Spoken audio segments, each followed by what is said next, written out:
আওয়ামী লীগ আর বিএনপির মধ্যে তফাৎ ছিল এক জায়গায়। আওয়ামী লীগ আর বিএনপির মধ্যে এক জায়গায় তফাৎ। আওয়ামী লীগ ক্ষমতায় আসলে আলেম সমাজের মাজার মধ্যে রশি লাগে। আওয়ামী লীগ ক্ষমতায় আসলে মসজিদের ভিতরে শুক্রবারে জুমার নামাজের সময় ইমাম সাহেব স্বাধীনভাবে খুতবা দিতে পারে না।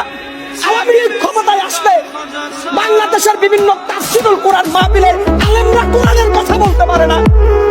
আর বিএনপি ক্ষমতায় আসলে জাতীয় সংসদে কোরআনের আয়াত থেকে কথা বলে। বিএনপি ক্ষমতায় আসলে বাংলাদেশের প্রত্যেকটা জেলায় মানুষ কোরআনের পক্ষে সোচ্চার করতে কথা বলতে পারে। বিএনপি ক্ষমতায় আসলে এদেশের কোনো আলেমকে জেলখানায় যেতে হয় না।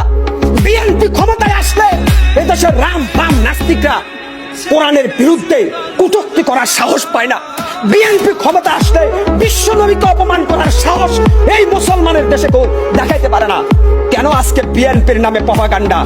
আমি বলবো, বাংলাদেশের যারা তথাকথিত বুদ্ধিজীবী, এই মুহূর্তে যদি আপনারা একটা নির্বাচন করেন, আমি হকার সাইফুল চ্যালেঞ্জ করলাম, বিএনপি 200-র বেশি সিটে জয়লাভ করে সরকার ক্ষমতায় আসবে। বিএনপি খালেদা জিয়া যখন ক্ষমতায় ছিল, এদেশের আলেম সমাজ মাথা উঁচু করে পীরের মতো কোরআনের বাণী গোটা বাংলাদেশে প্রচার করতে পেরেছে।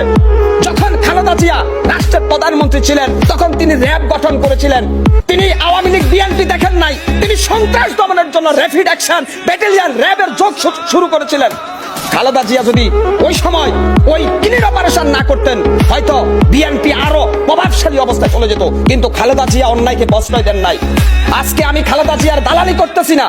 আমি বলবো, খালেদা জিয়া চিকিৎসার জন্য বারবার বিদেশ যাওয়ার জন্য চেয়েছেন, কেন উনাকে হাসপাতালে আর জেলখানায় আটকে রেখেছিলেন?